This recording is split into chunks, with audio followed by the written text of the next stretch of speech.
Ya, a ver.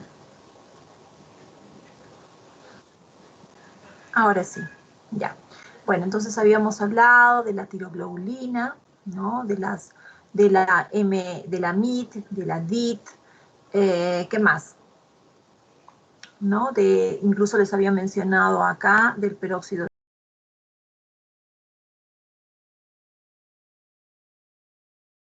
oxidasa, por ejemplo. Y bueno, entonces me imagino que nos quedamos en lo que era secreción. No sé si ya avanzamos lo que es secreción, igual lo vamos a repasar. Nosotros teníamos aquí el NAP, la peroxidasa, teníamos dentro de la célula tiroidea, que es el folículo tiroideo, ya teníamos el complejo, ¿no? El complejo de la tiroglobulina, ya con todo el producto para poder ser liberado hacia la corriente circulatoria, ¿no? Y para esto era importante la megalina. La megalina es un receptor que justamente va a permitir el ingreso de esta tiroglobulina, ¿no? Por endocitosis, y después con la degradación lisosómica de la tiroglobulina, nosotros podíamos aquí tener lo que era el T4, T3 para ser vertido por la vertiente basal de la célula, penetrar en la sangre, y por otro lado teníamos el MIT y el DIT, que también iba por proteólisis, por las proteasas, ¿no? De la tiroglobulina, se iban a desyodar, ¿no? E iban nuevamente dentro de la célula folicular, y de ahí en un retorno después, por la acción de las enzimas intratiroideas desoyodinasas, iba a regresar como cistosustrato para nuevamente la producción de más T3 y T4, ¿no? Y bueno, entonces ahí era donde nosotros teníamos todo este ciclo. Y ahora continuamos. Entonces, dentro del transporte, ¿no? De las hormonas tiroideas, nosotros tenemos o consideramos que la T3 y la T4 circulan en la sangre, ¿no? Casi de forma exclusiva, y ella está ligada a unas proteínas. Entonces, habitualmente se considera que solo el 0.03% de la T4, aquí tenemos, que es considerado un porcentaje total de la T4, y en todo caso de la T3 libre, un 0.3, que vendría a ser la T3 plasmática total, ¿no? Que está en forma libre. Dentro de eso también tenemos que la T4 libre está en un 3%, ¿no? Entonces, la T3 libre muestra una actividad biológica en la cual ella va a mediar efectos de la hormona tiroidea sobre tejidos periféricos, y también va a tener una acción de retroalimentación negativa sobre la hipófisis y sobre el hipotálamo. Lo vamos a ver ahorita, ¿no? Y recordar nuevamente que la TBG es la principal globulina transportadora de esta tirosina. Entonces, la TBG, ¿no? Se sintetiza en el hígado, y va a estar ligada a la T3, T4, como lo hemos visto anteriormente. ¿Qué tenemos de acá? Tenemos que aproximadamente un 70% de la T3 y la T4, ¿no? Están circulando, ellas circulan unidas a la TBG, ¿no? Que es lo que tenemos acá. El 10 al 15% se ligan a otras proteínas transportadoras de la tiroglobulina, ¿no? Que en este caso aquí tenemos la TBPA, que la van a encontrar como la albúmina, o también como TTR, que es la transtirenina. Colocaré acá. Y también la TTR, que es la transtirenina. Y bueno, y después tenemos la albúmina, que en la albúmina nosotros apreciamos que es del 15 al 20%, y finalmente el 3% que está ligado a las lipoproteínas. Entonces, en condiciones normales, ¿no? Las alteraciones en la concentración de la TBG, de la globulina transportadora de tirosina, va a alterar significativamente concentraciones de la T3 y la T4, que es lo que nos interesaría en todo caso resaltar, ¿cierto? Y bueno, y obviamente, ya que la T4 es importante, hay funciones biológicas de la TBG, hay funciones biológicas importantes de la TBG. Principalmente, ¿cuál es? Que ella va a mantener, ¿no? Un reservatorio circulante importante de la T4, ¿no? Entonces, Eso va a permitir que amortiguar cambios agudos cuando se vea de alguna forma que vayan a repercutir sobre la glándula tiroidea, ¿no? Y después, porque la unión de la T3 y la T4 plasmáticas a las proteínas, ¿no? Estas proteínas TBG, impide que estas moléculas hormonales, que son pequeñas, se pierdan, ¿no? O sea, no las podamos aprovechar, ¿no? Y obviamente esto va a ayudar a conservar el yoduro. Entonces, y el aporte del sistema nervioso central, es algo importante acá, se da básicamente por la TTR, que esta prealbúmina va a ser las que van a aportar principalmente el sistema nervioso central, va a dar un aporte hormonal al sistema nervioso central básicamente, ¿no? Entonces aquí tenemos esas funciones biológicas de la TBG. Y acá nosotros observamos, ¿no?, el acoplamiento en la tiroides que se va a producir en mayor porcentaje en la T4. Entonces tenemos este gráfico se observó, ¿no?, o se vio básicamente cuando nosotros veíamos todo lo que eran las vías de control, ¿no?, estas vías de control que nosotros observábamos. Por ejemplo, acá teníamos un estímulo, ¿no?, que permitía una liberación tónica. Entonces aquí teníamos de la hormona liberadora de la tirosina, que está en el hipotálamo, actuaba sobre la adenopófisis, la hormona tirosina, ¿no?, que era la pituitaria anterior, ya lo que habíamos visto antes. Y entonces ahí nosotros teníamos la liberación de la T4 y la T3, ¿no? Esa liberación de la T4 y de la T3 en sangre, aquí ya teníamos un efector a nivel de los efectores, que era la T4 y la T3, ¿no?, que se deslindaba en T3 y en yodo. Y aquí ya tendríamos todos los efectos metabólicos sistémicos que de por sí tienen. ¿Qué observamos acá? La glándula tiroides, ¿no?, tiene aquí dos tipos de asas, una asa corta y una asa larga, ¿no?, en el cual todo va a ser un feedback o una retroalimentación negativa, ¿no? Entonces, ¿qué es lo que recordamos? De que los niveles circulantes de T3 libre, ¿no?, son aproximadamente 5 veces más elevados que los del T4, ¿no? ¿Por qué? Porque el ingreso y la deyodación de T4 son los principales factores que van a determinar y van a regular esa alta concentración del T3. Y con esto, después tenemos las yodotirononas, que es el compartimiento intracelular, que esto es lo que vamos a ver en esta parte. Ahora, el mecanismo de acción de estas hormonas tiroideas, nosotros hemos hecho acá, ¿no?, que he colocado el folículo tiroideo, la hormona tirosina, aquí tenemos la tiroglobulina con tirosina y yodo, aquí tenemos una molécula de iodina, monoyodotirosina, dos moléculas de iodina, diyodotirosina, aquí se va a deslindar en tiroyodotironina, T3 es un 10%, por si ustedes recuerdan cuando estábamos hablando anteriormente, ¿no?, que estaba aproximadamente esa T3 presente en un porcentaje del 10% en lo que es la actividad metabólica grande, y la tiroxina en un 9% a grandes rasgos, ¿no? Entonces, ¿qué teníamos acá? Teníamos que esta T4 se deiosinizaba en T3 y después en pequeñas partículas de T3 también en el medio.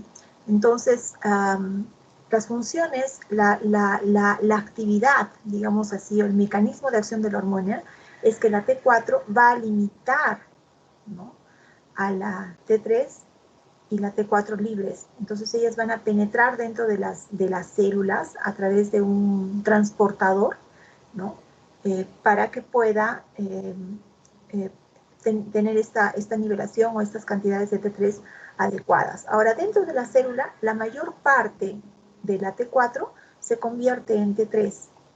Aquí tenemos, esto es la célula, en T3 y en la T4, en la T3R, que es en menor proporción, ¿no? Cuando no es toda, es en la T3, básicamente. Ahora, esta T3 va a mediar a través de esa unión con miembros de la familia de receptores de las hormonas tiroideas, ¿no?, que eso ya lo hemos visto anteriormente. Y esta familia de receptores de hormonas tiroideas va a pertenecer a esa familia de las hormonas nucleares, que ustedes deben recordar, que dan justamente esos factores de transcripción, que eso ya lo vimos la clase pasada. ¿Qué más tenemos acá? Nosotros tenemos, tenemos el efecto de Wolff-Chaikoff. El efecto de Wolff-Chaikoff, él fue descubierto justamente por el nombre de Wolff, que fue un científico, Wolff, y Chaikoff, el otro, ¿no es cierto? Donde ellos estudiaron la reducción en los niveles de hormonas de la tiroides causada por la ingesta de una gran cantidad de yodo. Entonces nosotros sabíamos que el yodo tiene una actividad bifásica, ¿no? Y cuando la ingesta de yodo es baja, ¿no? Y como bien sabemos que la velocidad de la síntesis de la hormona tiroidea tiene mucha relación con el yodo, ¿no es cierto?, que es lo que nosotros notamos como sustrato, entonces tiene una relación con la disponibilidad de ¿no? Ahora, cuando la ingesta del yodo supera los 2 miligramos por día, entonces tenemos las concentraciones del yodo dentro de la glándula intraganglionares. Esa concentración va a alcanzar un nivel que va a suprimir la actividad de la NAP oxidasa, de lo que habíamos visto en la síntesis del yodo, y los genes NIS y TPO. Si ustedes se acuerdan, habíamos visto esos genes cuando estábamos estudiando la síntesis de las hormonas, ¿no? De la hormona tiroidea. Y entonces, a través de este mecanismo, mecanismo de síntesis de la hormona, es que nosotros vamos a ver la alteración y la desregulación y por tanto la activación de ese efecto de Wolff-Chaikoff, ¿no? Que lo que va a hacer que cuando hay un descenso en la concentración de yodo intratiroidea, estos genes, NICI y TPO, dejan de reprimirse. Entonces, cuando se dejan de reprimir, inmediatamente la producción de la hormona tiroidea se normaliza. Entonces, es de esa forma, ¿no?, que ese efecto de Wolff-Chaikoff, que es una autorregulación, la verdad, es considerado como un efecto de autorregulación, puede durar varios días, ¿no? Y después, observamos de Wolff-Chaikoff, nosotros observamos lo que se dice un fenómeno de escape. Ese fenómeno de escape se describe porque nuevamente hay la reanudación de la organificación normal del yodo, y entonces ya tenemos la función normal de la peroxidasa tiroidea, que es lo que habíamos visto anteriormente, ¿no? Entonces, ese es el efecto de Chaikoff, que es un fenómeno de autorregulación. Y entonces acá, ¿no?, aquí nosotros vamos a ver cómo es que se da en el hipotiroidismo y en el hipertiroidismo, cómo es que la TSH va a controlar, ¿no?, va a controlar a la glándula de la tiroides. Nosotros sabemos que la TSH tiene una acción trófica, ¿no?, en la glándula tiroides, y va a causar la ampliación, o digamos así, la hipertrofia de las células foliculares. ¿Qué quiere decir eso? Que en una condición de enfermedad, en una patología, donde vemos concentraciones elevadas de TSH, ¿qué pasa con la glándula? Nosotros se aumenta, ¿no es cierto? Aumenta su peso en muchos gramos, ¿no? Pueden formar hasta unas masas grandes, que es lo que nosotros denominamos como el bocio, ¿no? Hay casos incluso donde el bocio puede hasta circundar, ¿no?, rodear el cuello, incluso extendiéndose hasta la parte de atrás del esternón. Un segundito, por favor, voy a ubicar a alguien que está con el micro abierto.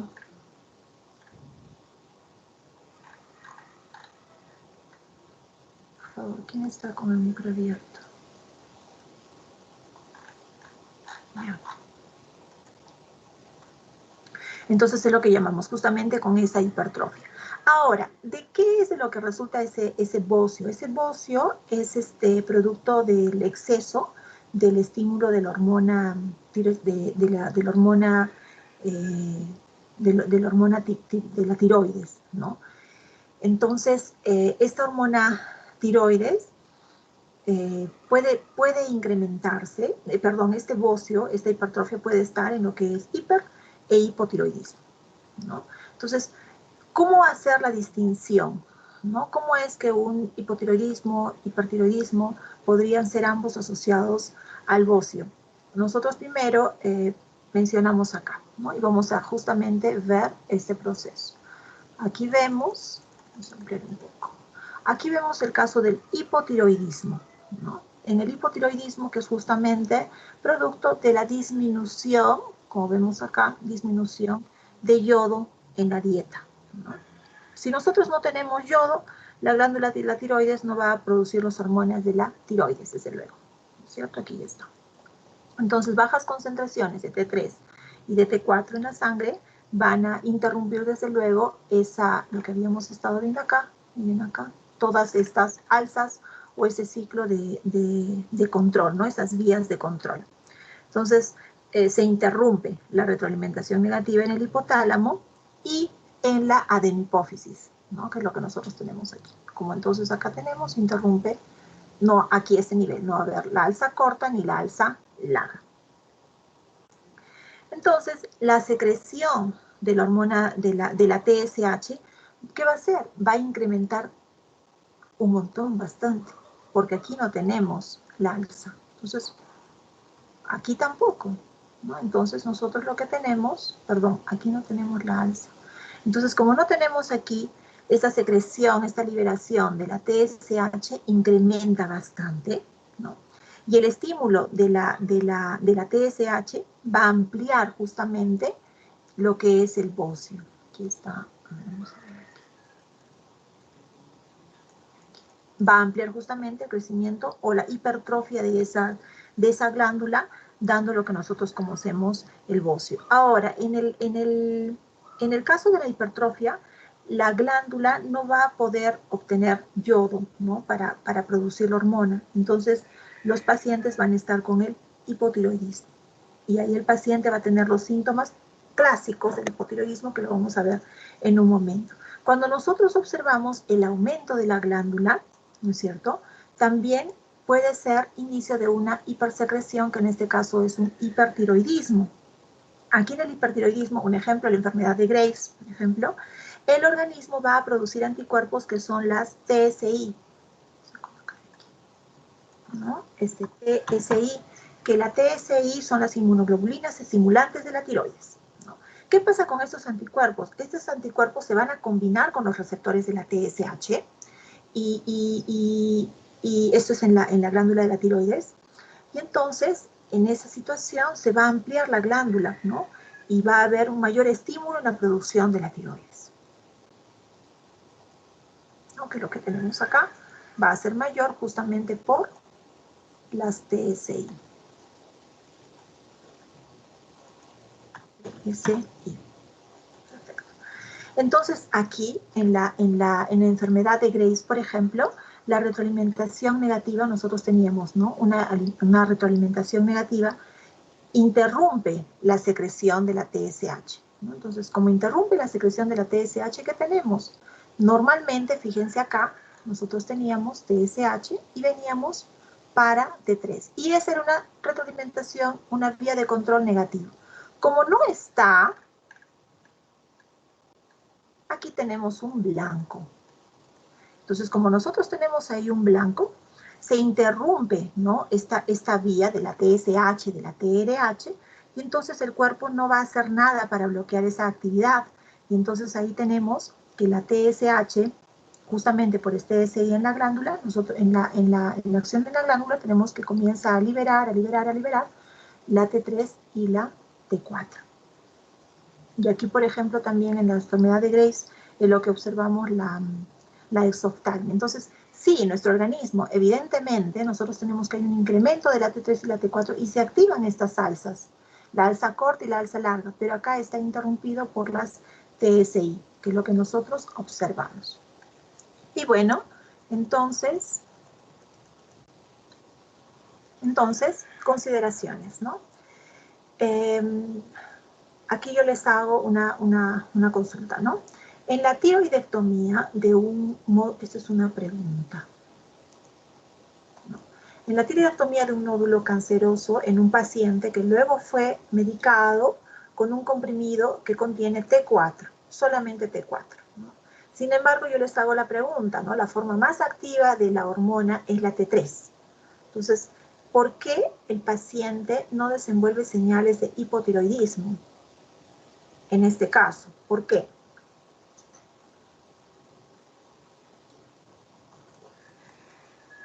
Eso para que quede claro, ¿no? Para que quede claro en ustedes cuáles son los portes más activos,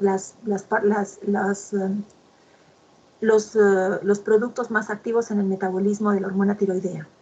¿Alguien sabe? Un paciente, ¿no? Un paciente que ha tenido una tiroidectomía, se le prescribe T4, comprimido que solamente tiene T4, ¿no? Pero ¿y por qué? Si se supone que la forma más activa es la T3. Todo bien que producimos más T4, pero la más activa es la T3, que es lo que tenemos justamente con la deshidratación del T4. Y ese paciente después no desenvuelve señales de hipotiroidismo. Es más, es un tratamiento, porque se le ha hecho la tiroidectomía y el oncólogo, ¿no?, de cabeza y cuello le ha prescrito la T4.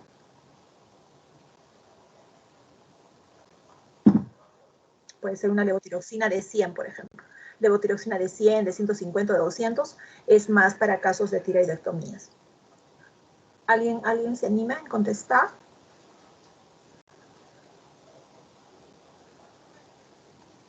Si ustedes se acuerdan, como yo les dije en alguna diapositiva arriba, este T4 era desyodado en tejidos periféricos, ¿no es cierto? En los tejidos. Entonces, ahí la T4 que se le administra al paciente va a ser convertida en T3 por tejidos periféricos, porque se le hizo una tiroidectomía, ¿no? Y esa T3 obviamente va a ser la forma más activa de la hormona y la vamos a tener ahí porque fue convertida de ionización en la periferia. Entonces, ¿qué tenemos acá? Nosotros vamos aquí al hipotiroidismo, ¿no? Continuamos acá. Para considerar, ¿no?, que la T3 y la T4 es importante en funciones en la actividad metabólica, producen energía, actividad de la bomba de potasio, el metabolismo de los carbohidratos, estimulan el metabolismo de los carbohidratos, ¿no es cierto? Ahí tiene que ver con glicólisis, gliconeogénesis, glicogenólisis.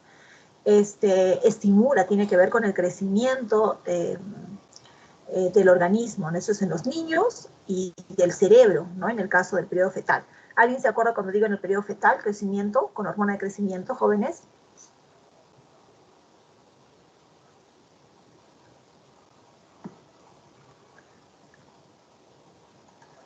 ¿Quién se anima?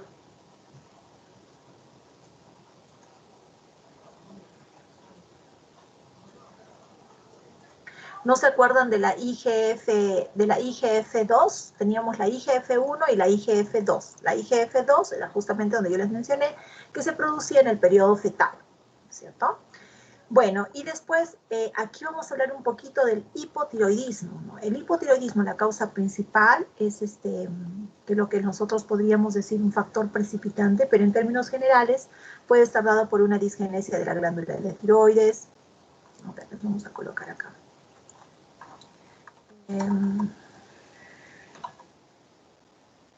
Disgenesia de la glándula tiroides, puede estar por una deficiencia de iodeto. Eso es en la alimentación, ¿no es cierto? Eso es más que todo en el hipotiroidismo, pero esto más se aprecia en lo que son niños. Y por razones de autoinmunidad. Clásico, enfermedad de Hashimoto. Enfermedad de Hashimoto que es más prevalente relacionado con el embarazo, anticuerpos bloqueadores de la TSHR, o de repente por alguna causa de citotóxicos también, ¿no? Y ahora ahí nosotros vemos en lo que es el hipotiroidismo el cretinismo, ¿no? Si es que no nos damos cuenta, por ejemplo, si un tratamiento inmediato no sucede dentro de 2 o 4 semanas después del nacimiento, ¿no?, el sistema nervioso central no va a madurar. Entonces va a haber, aparte, va a haber un atraso, ¿no?, en lo que es motilidad. El recién nacido, el niño, el recién nacido en este caso, no va a poder quedarse de pie, no va a poder andar, va a tener un retraso mental y va a ser irreversible, ¿no?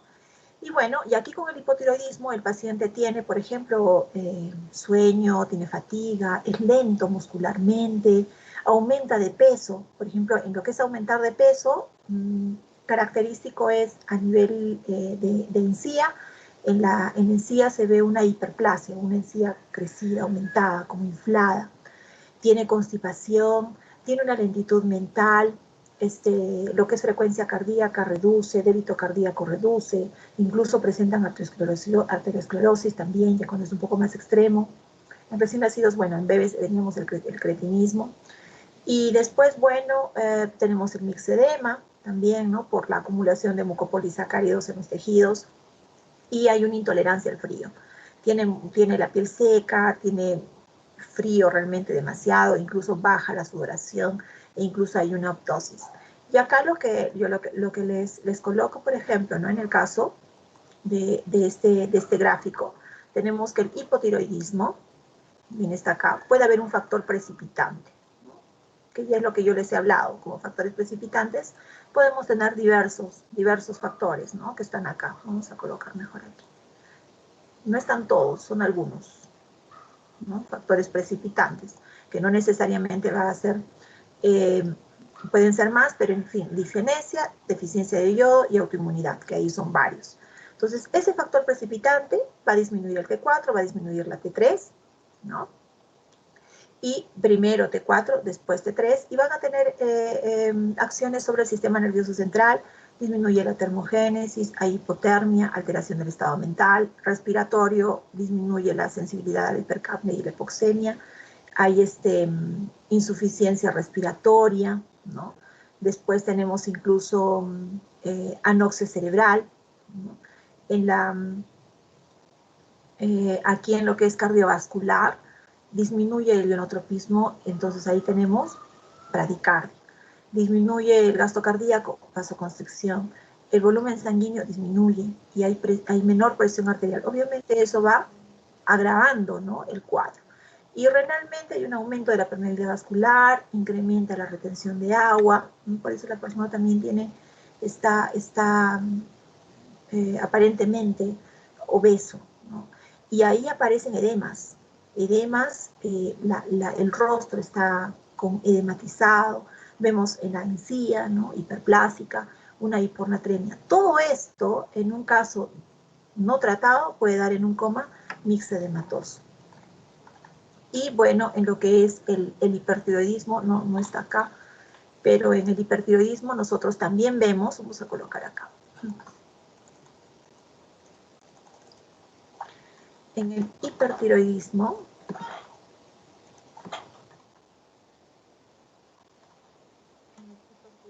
por ejemplo, tenemos, ¿no? Factores autoinmunes, por ejemplo, la enfermedad de Graves, tenemos el adenoma tiroidiano,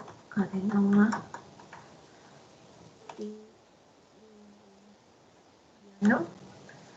Que no es más que un tumor.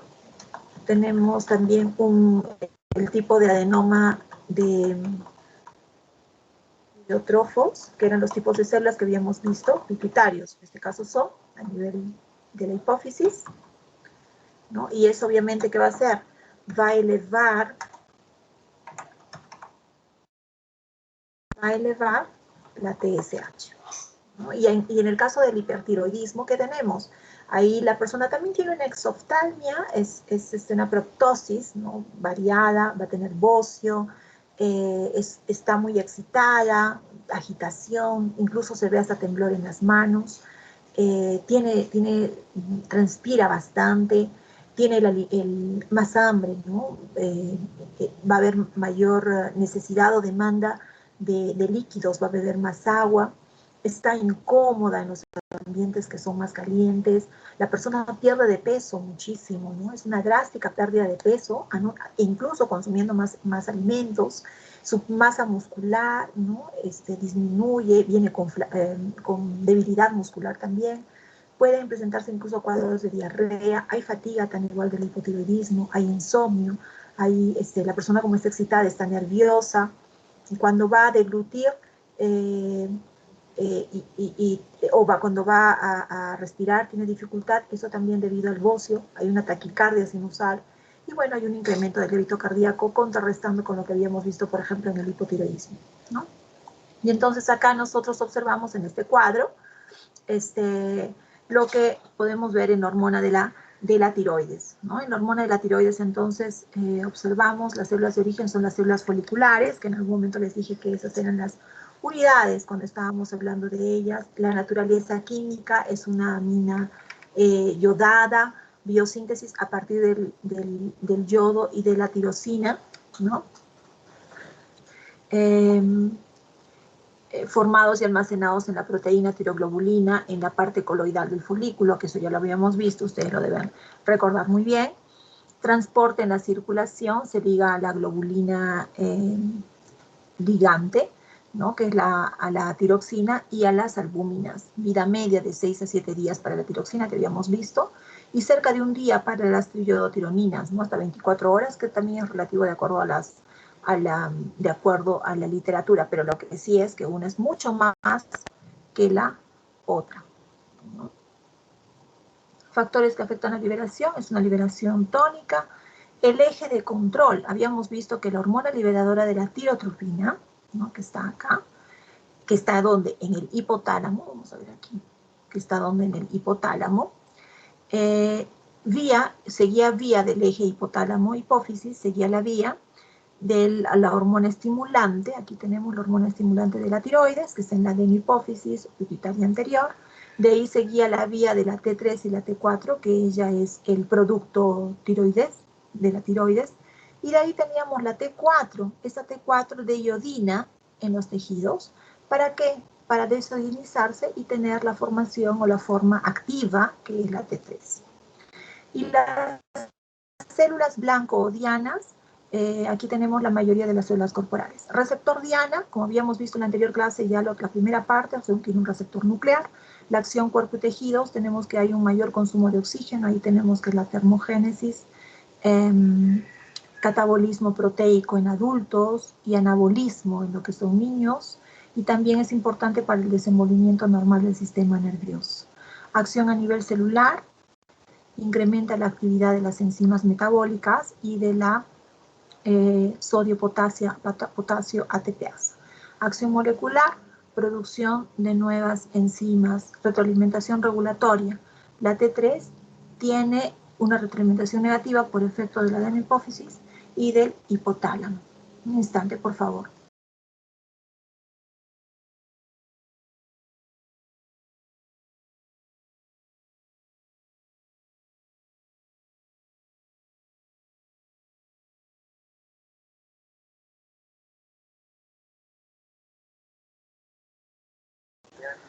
Jóvenes, disculpen.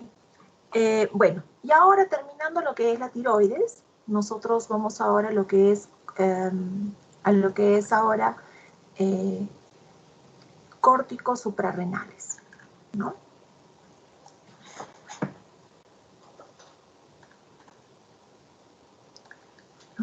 Aquí había, bueno, no está acá, pero a ver, hay que recordar que nosotros teníamos, por ejemplo, en lo que es las hormonas derivadas de los aminoácidos, algunos tipos de receptores de membrana.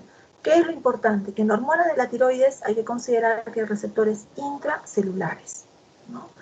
Los derivados de la tirosina teníamos las catecolaminas y las hormonas de la tiroides. En el caso de las hormonas de la tiroides, ahí observamos receptores intracelulares e incluso también receptores nucleares, pero nosotros caracterizamos las catecolaminas, por ejemplo, en receptores de membrana, y las hormonas de la tiroides, receptores intracelulares. Viendo entonces ahora, o pasando a lo que es los córticos suprarrenales y los glicocorticoides adrenales. Introductoriamente, en los adultos, las glándulas suprarrenales se van a originar como unas estructuras endocrinas que van a producir diferentes clases de hormonas, ¿no? Ya sean vistos químicamente o estructuralmente, que son los esteroides y las catecolaminas.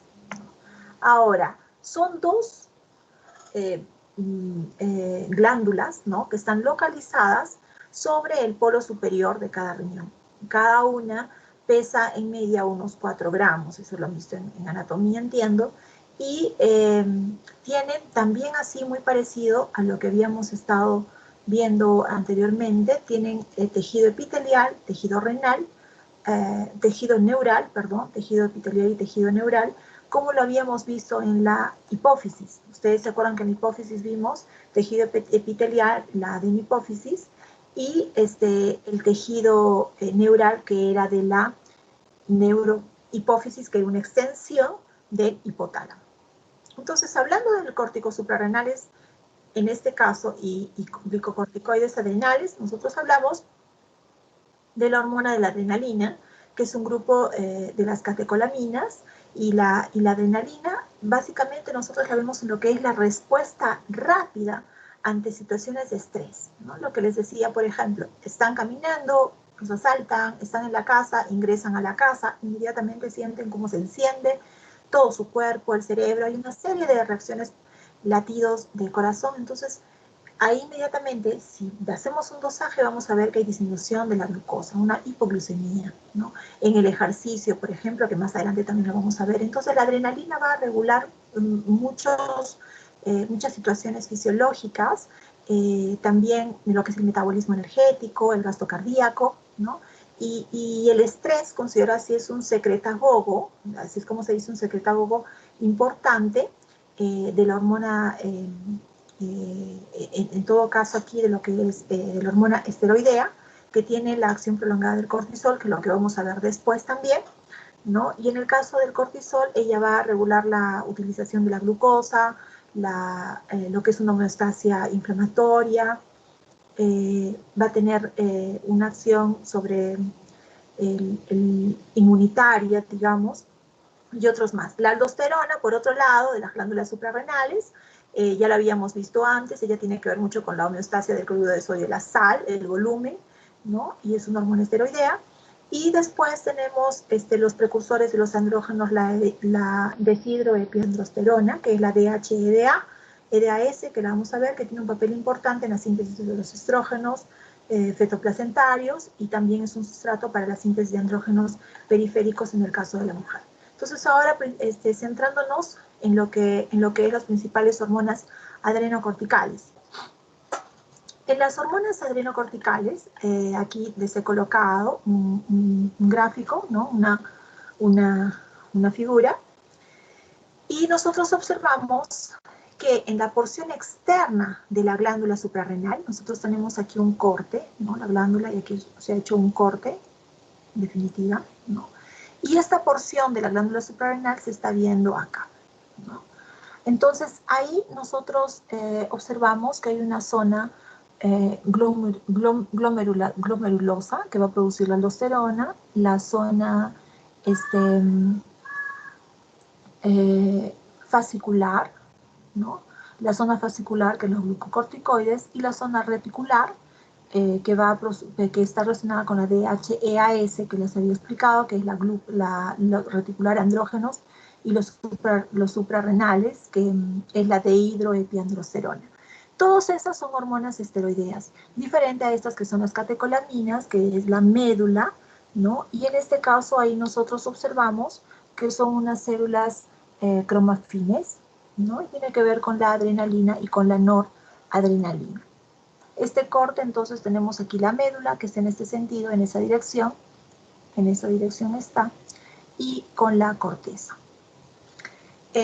Acá se ha considerado incluso, ¿no? En estas principales hormonas adrenocorticales, los mineralocorticoides, los glicocorticoides y los andrógenos. Dentro de los mineralocorticoides, aquí está la aldosterona, glicocorticoides, cortisol, corticosterona, andrógenos de dihidroandrosterona y la androstenona.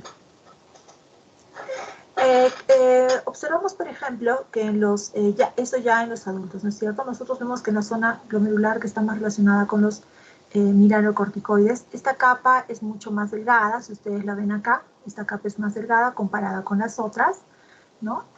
Y obviamente está por debajo de la cápsula. Y esta de acá contribuye básicamente con casi el 15% de toda esa corteza suprarrenal, cuando se quiere hablar en masa, digamos, ¿no? En constitución. Entonces, acá tenemos que estas células, esta parte de esta glándula va a secretar lo que es la aldosterona, que ya estamos aquí, ¿no?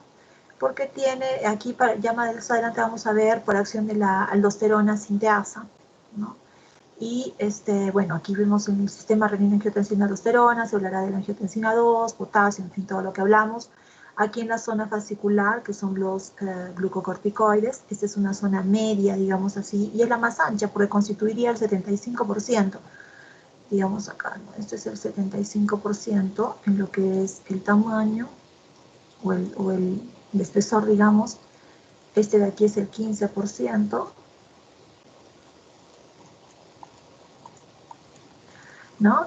Y constituyendo una gran parte de la corteza suprarrenal, esta va a secretar lo que es el cortisol y también la corticosterona. Hay evidencia también que secreta en pequeñas cantidades lo que es andrógeno y estrógeno suprarrenales, ¿no? Y por tanto, estas células, ¿no? Estas células secretan, ¿no? En gran parte, o están participando en gran parte de ese eje hipotálamo hipoficiario a través de la corticotrofina o la ACTH, ¿no? Que es lo que vamos a ver también más adelante en el momento cuando hablemos de él.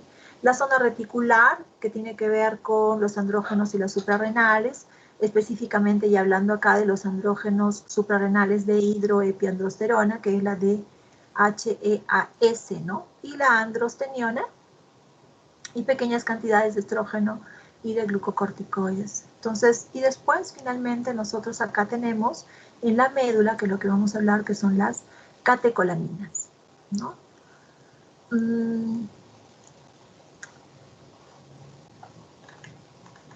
Médula adrenal. Aquí en la médula adrenal, nosotros, nosotros observamos aquí, ¿no? Si consideramos, ¿no? Que la médula adrenal es en la parte central, esta es una glándula neuroendocrina, ¿no? Y esta glándula neuroendocrina está ligada o relacionada con el sistema autonómico simpático. Y entonces, si nosotros recordamos la parte periférica, la parte externa, ¿no? Es decir, el córtex del adrenal, es una verdadera glándula endocrina, ¿no? Porque tiene un origen epidérmico y va a secretar hormonas esteroidales. Por otro lado, ahora hablando de la médula adrenal, la verdad, forma un pequeño núcleo en la glándula y es un ganglio simpático. O sea, ciertamente, ella va a ser considerada como un ganglio simpático. Y entonces, esta médula adrenal, cuando nosotros hablamos de lo que es este sistema nervioso autónomo, ¿no? Ahí nos remitimos, sí, a esta zona, ¿no? Que tiene, no está acá graficado, pero bueno, aquí digamos, nosotros observamos que ella tiene neuronas preganglionares, que son estas de acá, ¿no? Que son neuronas normales, que tienen el origen en la médula espinal. Vamos a agrandar un poquito acá.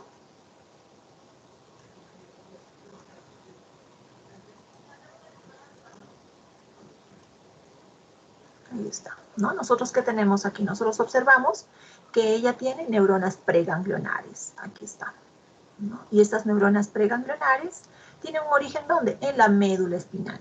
Y van a terminar, ¿no? En un ganglio. O sea, este vendría a ser un ganglio, ¿no? Este ganglio. Pero las neuronas postganglionares no van a tener axones, porque en el sistema nervioso autónomo nosotros vemos que hay unos axones que van a terminar en tejidos, en fin, en el algo, ¿no? Pero en este caso, estas postganglionares no van a presentar axones, sino que van a simplemente difundir su contenido para que llegue a las células diana, más esos axones que podrían normalmente proyectarse o hacer sinapsis en unas células, ¿no? Entonces, este cuerpo de la médula adrenal va a secretar esas neurohormonas directamente hacia el torrente sanguíneo, ¿no? Y entonces, esas respuestas de las señales de alarma que justamente van a provenir de ¿dónde? Del sistema nervioso central, La médula adrenal, ¿qué va a hacer? Va a liberar grandes cantidades de catecolaminas, en este caso hablando de adrenalinas, y van a ser distribuidos para todo el cuerpo. Entonces, ¿cómo está la síntesis de estos? Vamos a ver acá ahora, ¿cómo está la síntesis? Nos remitimos ahora a este gráfico de acá, ¿no? Ahora, en la síntesis de los neurotransmisores, ¿qué es lo que nosotros observamos? Nosotros observamos que sucede en las varicosidades del axón, ¿no? Y aquí nosotros vemos que las principales, vamos a ampliar también para que ustedes recuerden, porque esto lo hemos visto un poquito en neuromuscular. No es lo mismo, pero bueno, va a haber familiaridad con ustedes. Aquí tenemos los neurotransmisores del sistema nervioso autónomo, que en este caso va a ser la acetilcolina, ¿no es cierto? Y la noradrenalina. Aquí nos vemos a la norepinefrina. Ya no estamos hablando de la acetilcolina, sino estamos hablando de la noradrenalina, ¿no? Entonces, estos neurotransmisores, ¿no? En este caso, la noradrenalina, va a ser sintetizada fácilmente por enzimas citoplasmáticas, que es lo que vemos acá. Esto de acá es una varicosidad, ¿no? Lo que habíamos visto. Una varicosidad,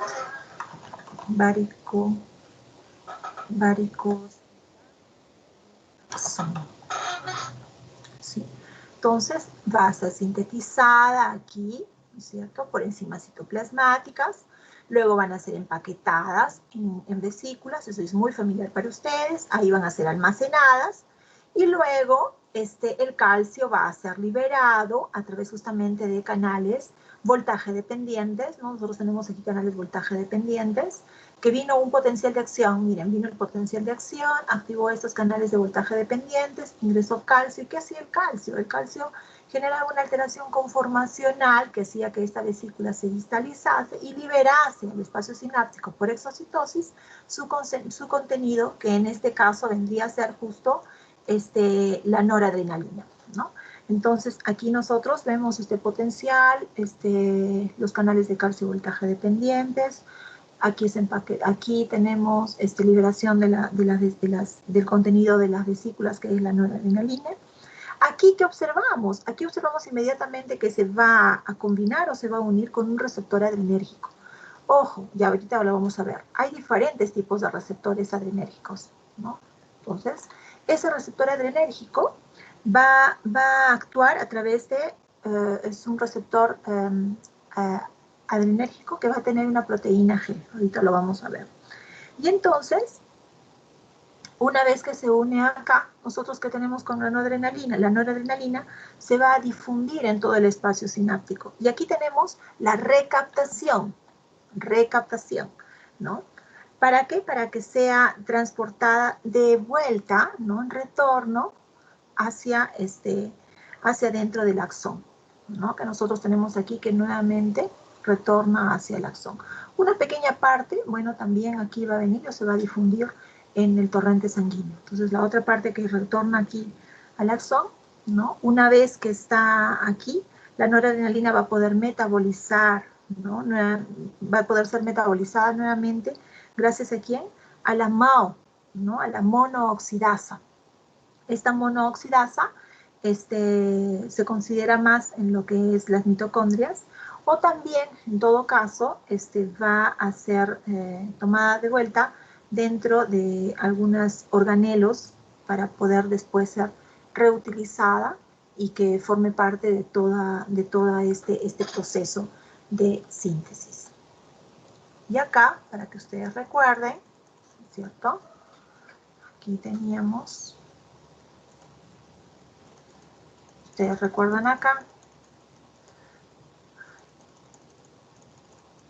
si ustedes recuerdan acá, lo que habíamos hablado antes de proteína G, ¿no? Aquí tenemos un axón presináptico terminal, libera aquí el neurotransmisor, que es la noradrenalina, viene aquí un receptor, ¿no? Ese tipo de receptor es una proteína G, y que tiene obviamente aquí segundos mensajeros, y va a haber una alteración de proteínas y regulación de la síntesis de nuevas proteínas, y aquí vamos a tener la respuesta.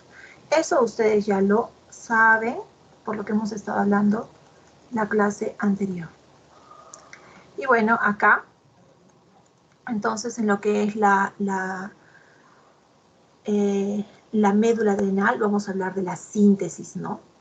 El lugar que se va a segregar, ¿no? Cerca de un órgano diana, y donde es que se va a dar esta catecolamina que se produce, ¿no?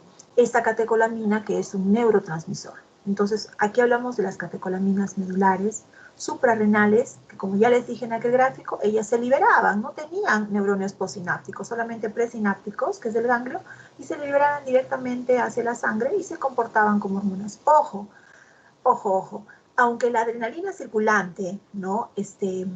Viene exclusivamente de la médula suprarrenal, ahí decimos que un 80% aproximadamente, solo el 30% más o menos de la noradrenalina circulante tiene ese origen, ¿no? Quiere decir que el 70% restante se libera de terminaciones nerviosas postganglionares sinápticas, ¿no? Y se va a difundir hacia el sistema vascular. Entonces es ahí donde más se va a generar en las terminaciones nerviosas. Entonces, como la médula suprarrenal no es la única fuente de producción de las catecolaminas, decimos que el tejido no resultaría esencial para la subsistencia del individuo, digamos así, ¿no? Aquí se ha colocado el 80% de las células de la médula suprarrenal segregan adrenalina y el 20% restante, 20-30%. Secreción de la adrenalina y noradrenalina desde la médula adrenal está regulada principalmente por señales simpáticas descendentes como respuesta a diversas formas de estrés, por ejemplo el ejercicio, hipoglicemia, hipoventilación, producto de hemorragias. Aquí, ¿qué tenemos? Aquí tenemos este gráfico, lo voy a ampliar un poco porque tiene bastante contenido.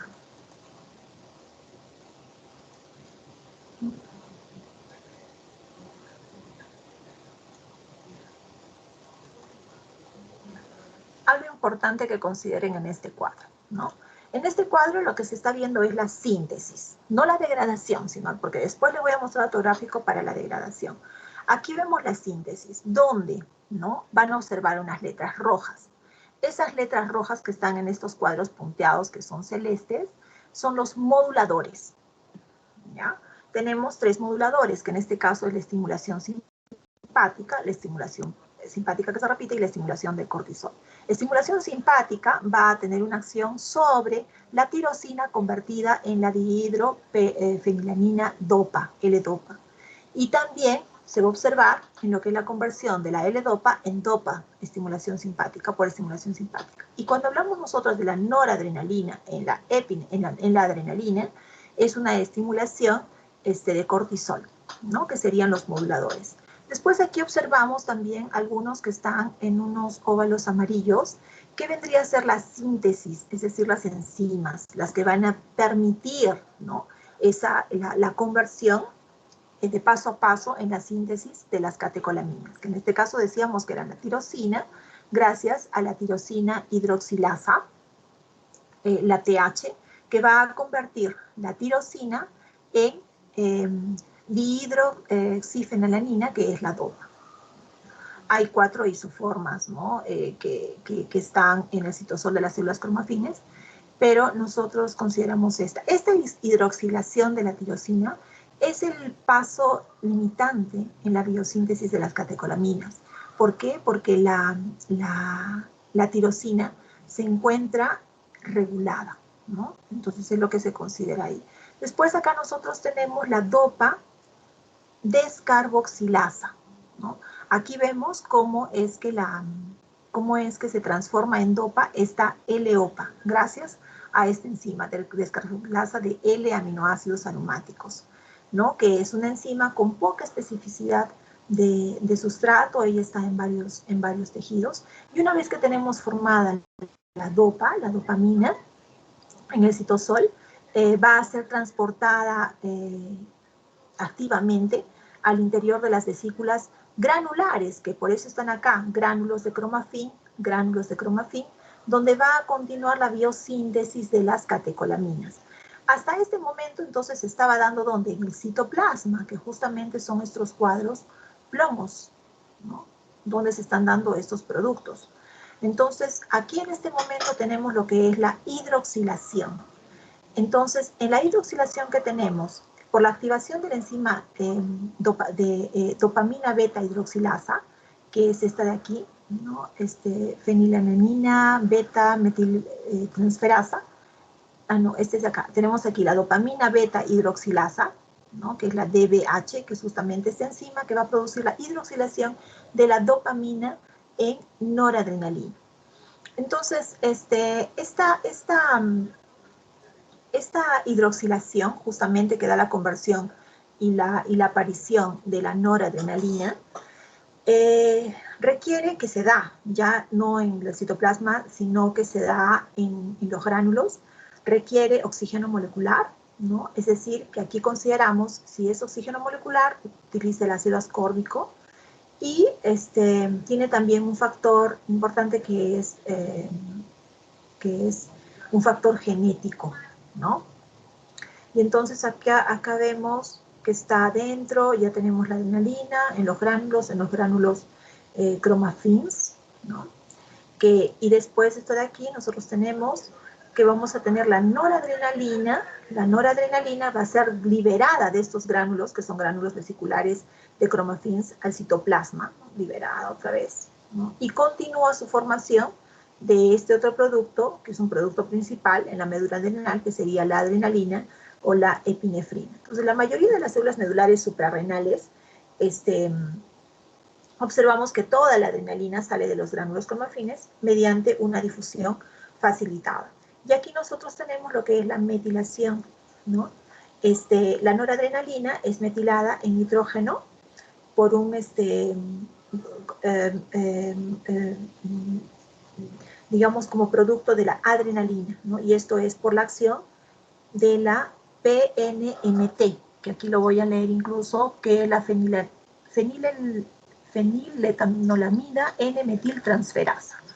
Les voy a colocar acá la sigla, que es la PNM.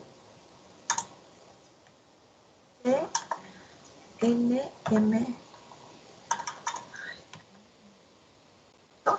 Entonces, esta enzima que va a permitir, ¿no?, la transformación de la noradrenalina en adrenalina, utiliza un factor que es justamente el metilos, de ahí su nombre, el S-adenosil, que es la metionina, ¿no? Y también oxígeno y magnesio. Entonces, aquí es donde nosotros tenemos que esta enzima permitió el aparecimiento de la adrenalina. Aquí abajo, entonces, les he colocado incluso todos estos pasos que los hemos visto ahora, todos los pasos que hemos visto uno por uno, ¿no? Primero vimos la hidroxilación. En la hidroxilación teníamos el producto, ¿cuál era? Aquí teníamos la hidroxilación catalizada por la enzima TSH y la tirosina hidroxilasa, convirtiendo la tirosina en lo que es la dihidroxifenilanina, ¿no? Aquí tenemos la L-dopa. Después tenemos la L-dopa, que tenemos la dopamina. En la descarboxilación, ¿no? En la descarboxilación, nosotros tenemos, en este caso, la descarboxilasa de L-aminoácidos aromáticos, que van a ir a la hidroxilación por acción de la DBH, que es la dopamina beta hidroxilasa.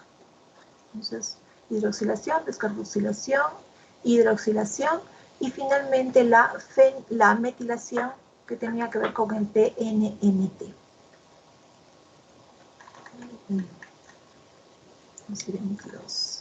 Avanzamos un poquito más hasta acá, ¿ya? Bueno, entonces, a ver, tenemos acá estímulos que potencian la secreción de las catecolaminas, para recordar, ¿no? Primero, hay centros autónomos primarios que van a iniciar respuestas simpáticas que están localizadas en el hipotálamo y en el tronco del encéfalo, ¿no? Entonces, ellos van a recibir, ¿qué? Ellos van a recibir información, lo que habíamos visto antes, ¿no? Reciben impulsos aparentes de la corteza cerebral, el sistema límbico y otras regiones del hipotálamo y del tronco del encéfalo. ¿no? Estos centros autónomos primarios. Y ahora hay señales químicas justamente para la liberación de estas catecolaminas, ¿no? Entonces, justamente la médula suprarrenal, ¿no? Que en este caso podría ser incluso por ejemplo, hablamos de la adrenalina, ¿no? Ahora, sabemos bien, ¿no?, que también estas señales químicas, ¿no?, que van a inducir la secreción de las catecolaminas, va a ser también a través de la acetilcolina, que es lo que tenemos acá. Acetilcolina y acetilcolina. Nervio simpático, ¿no es cierto? Entonces, esta acetilcolina va a secretar, que se secreta en las neuronas simpáticas preganglionares, lo que habíamos visto antes, preganglionares, se va a ligar ¿a dónde? A receptores nicotínicos. ¿De dónde? De las células cromafines. Y esta acetilcolina va a incrementar la actividad justamente de las enzimas limitadoras de la velocidad de tirosina hidroxilasa en las células cromafines, y también va a aumentar la actividad de la dopamina beta hidroxilasa, que es lo que habíamos visto antes, estimulando que la exocitosis de los gránulos cromafines. Y entonces la síntesis de la adrenalina y la noradrenalina, diapositiva anterior, ¿no?, se van a acoplar a esta secreción, y ahí va a permitir que las concentraciones intracelulares de catecolaminas no cambien de forma significativa, aunque hayan algunos cambios en la actividad sináptica, que es lo que tenemos aquí, ¿no? Va a actuar sobre células dianas lejanas y actúa sobre células dianas en puntos de liberación. Todo esto a partir de estos centros autónomos. Se coloca aquí secreción de adrenalina y noradrenalina desde la médula adrenal, está regulada principalmente por señales simpáticas descendentes como respuestas a diversas formas de estrés. Puede ser ejercicio, hipoglicemia, hipovolemia hemorrágica, por ejemplo.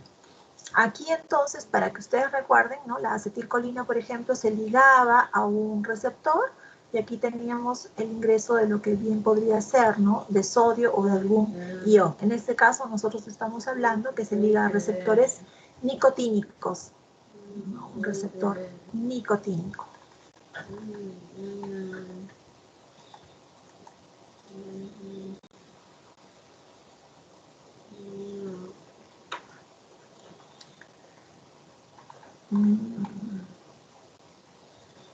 Vamos a avanzar un poco más para terminar todo esto de acá. A ver.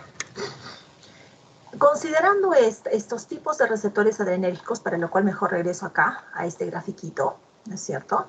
Aquí nosotros tenemos que hay un mecanismo de exocitosis, ¿no? En ese mecanismo de exocitosis, para que se pueda dar la liberación, tiene que haber un neurotransmisor, que en este caso es la acetilcolina, lo que les había estado mencionando, que es liberado por terminales nerviosas simpáticas, que están justamente inervando la médula adrenal.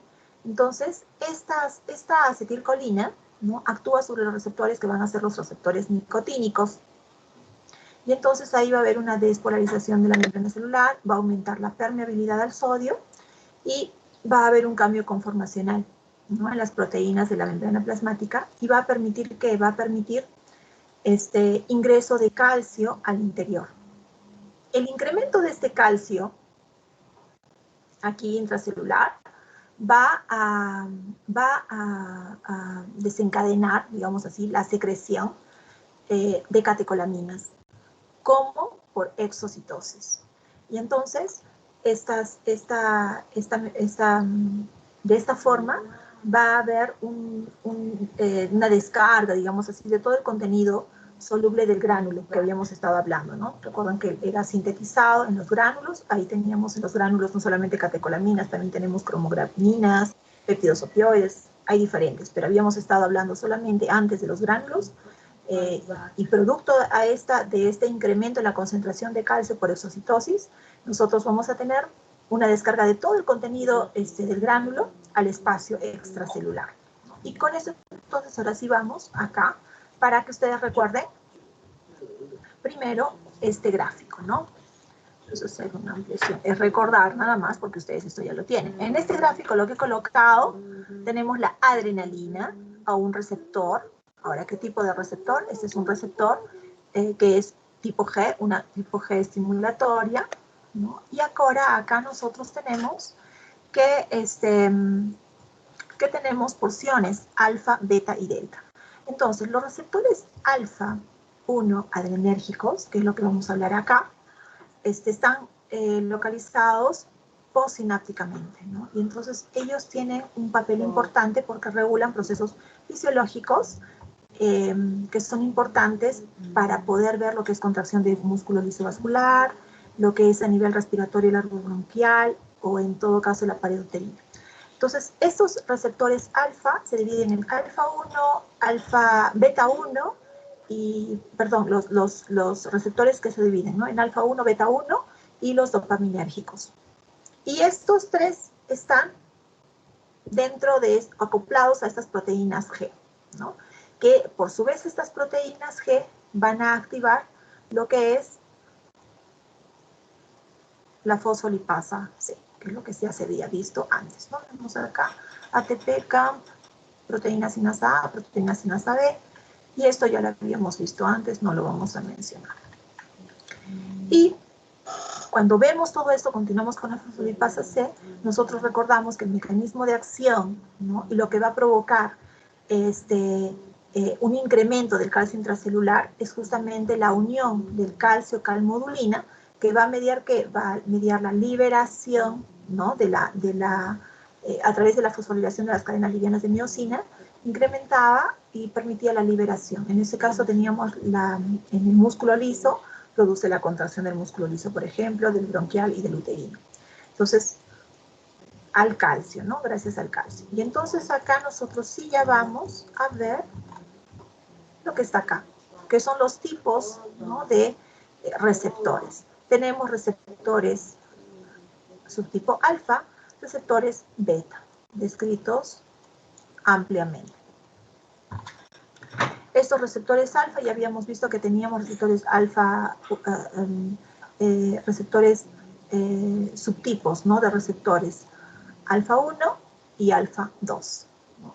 Los alfa 1 ubicados postsinápticamente, ¿no? Y tienen un papel importante, como les dije, en lo que es procesos fisiológicos. Antes les había mencionado, por ejemplo, respiratorio, uterino y músculo lisovascular. Y lo que teníamos acá era la fosfolipasa C, fosfodietilsintoles, IP3 y el DAC, y así glicerol y el nifosfato trifosfato, para tener que actuación sobre el tejido, respuesta de tejido. Además de este alfa 1, nosotros también tenemos los alfa 2, ¿no? Receptores adrenérgicos. El alfa 2 está ubicado en terminaciones nerviosas presinápticas. Voy a colocar aquí mejor. Alfa 2. Que en este caso, aquí estaba localizado en terminaciones nerviosas, les coloco mejor acá, en terminaciones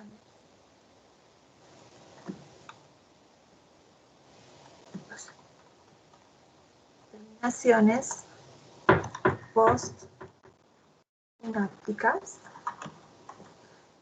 Y estaba en terminaciones presinápticas. Y entonces, cuando estos alfa 2 eran activados, inhibían la liberación de la noradrenalina. Aquí nosotros tenemos de la noradrenalina.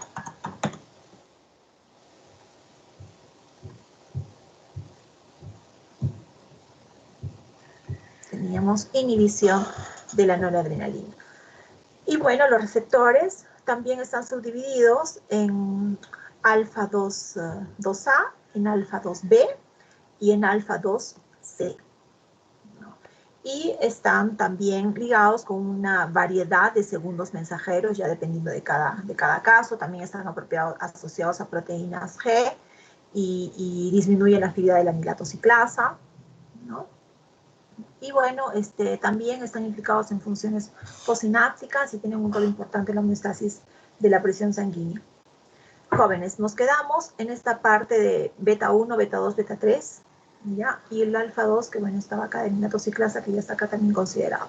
Nos quedamos aquí, por favor, página 32, ¿ya? Diapositiva 32.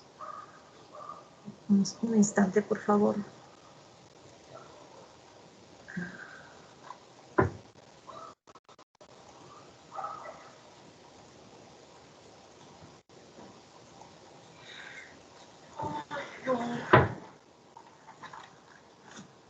Bellido Ramírez.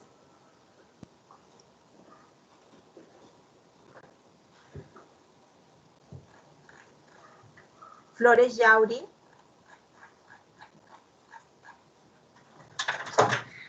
Jóvenes, eso es todo. Muchísimas gracias. Pueden retirarse.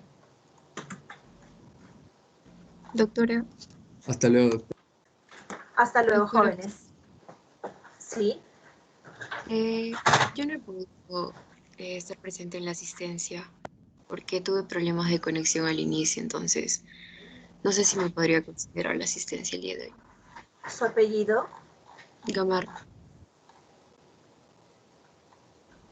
Dayana Gamarra. Sí, sí, doctora. ¿Cuál fue el problema, señorita? Es que se cortó la luz y después a los minutos regresó. Y le envió un mensaje por el chat de la reunión. Ya, se considera. Gracias, hasta luego. Hasta luego.